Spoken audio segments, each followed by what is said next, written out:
చాలా వరకు ఒక్క తోటలలో రైతులు ఎదుర్కొంటున్నటువంటి పుష్పగుచ్చం ఎండు తెగులు ఒకే ఒక ప్రధానమైన సమస్య. పుష్పగుచ్చం చివర నల్ల మచ్చ కనబడుతుంది.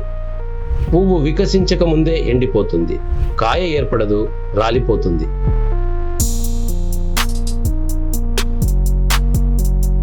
నమస్కారం రైతు సోదరులారా. ఇప్పుడు చాలా వరకు ఒక్క తోటలలో ఒకే ఒక సమస్య ఉంది. అదేంటంటే పుష్పగుచ్చం ఎండు తెగులు. సో ఇది ఏ విధంగా ఉంటుందంటే, పుష్పగుచ్చం యొక్క కొన భాగంలో నల్లటి మచ్చ కనబడుతుంది. పువ్వు వికసించక ముందే ఎండిపోతుంది. కాయ ఏర్పడటం జరగదు, రాలిపోతుంది. సో చివరికి మొత్తం పుష్పగుచ్చం కూడా ఎండిపోతుంది.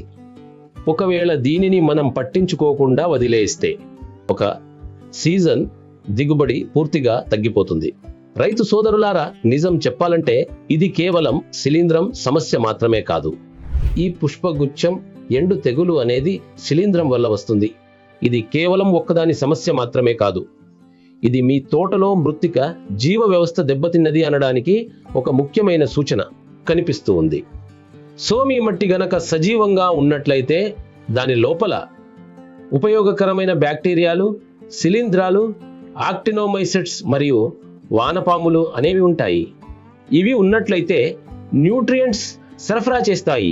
మొక్కకు సరిపోయేంత పోషకాలను అవి సరఫరా చేస్తాయి.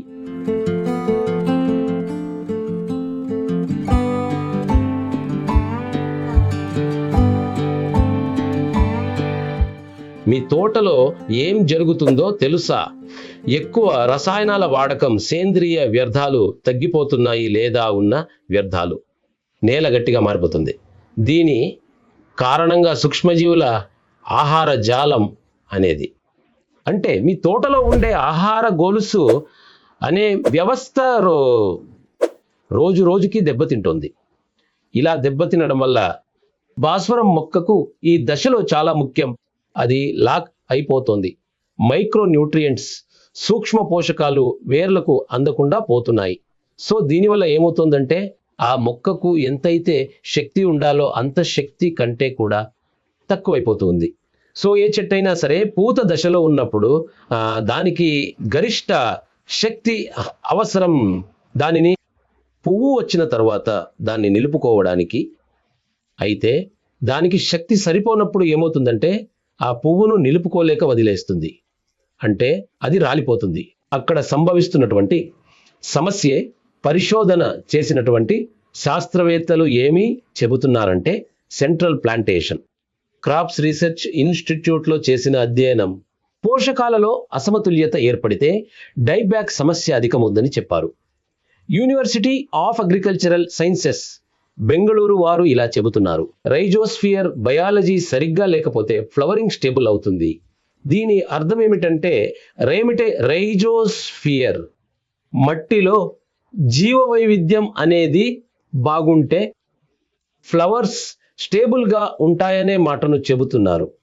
మృత్తిక ఆహార జాలం కాన్సెప్ట్ను డాక్టర్ హెలెన్ ఆరోగ్యకరమైన సూక్ష్మజీవులు ఆరోగ్యకరమైన పంటకు సమానం అని, మట్టిలో ఆరోగ్యవంతమైన సూక్ష్మజీవుల అభివృద్ధి అదే పంట యొక్క ఆరోగ్యం అని చెబుతారు. మరి అయితే దీనికి పరిష్కారం ఏమిటి అనే ప్రశ్న వస్తుంది. కాబట్టి పరిష్కారం చాలా సులభం. మీ నిర్జీవమైన మట్టిని తిరిగి జీవవంతం చేసుకోవాలంటే ఇక్కడి పరిష్కారం. సో ఇక్కడ మనకు లభించే పరిష్కారం ఏంటంటే, ఈరోజు రైతుల స్థాయిలో మృత్తిక పునరుజ్జీవనం చేయడంలో పేరు సంపాదించిన ఒక జైవిక పరిష్కారం ఏదైనా ఉందంటే అది డాక్టర్ సాయిల్ అరెక. కాబట్టి దీనిని మీరు మట్టికి ఉపయోగించినప్పుడు ఏమేమి లాభాలు కలుగుతాయో మనం చూసినట్లయితే, ఉపయోగకరమైన సూక్ష్మజీవులు ఆ తోటలో అధికమవుతాయి. పోషకాలు అన్లాక్ చేయబడి మొక్కకు సరఫరా చేయబడతాయి.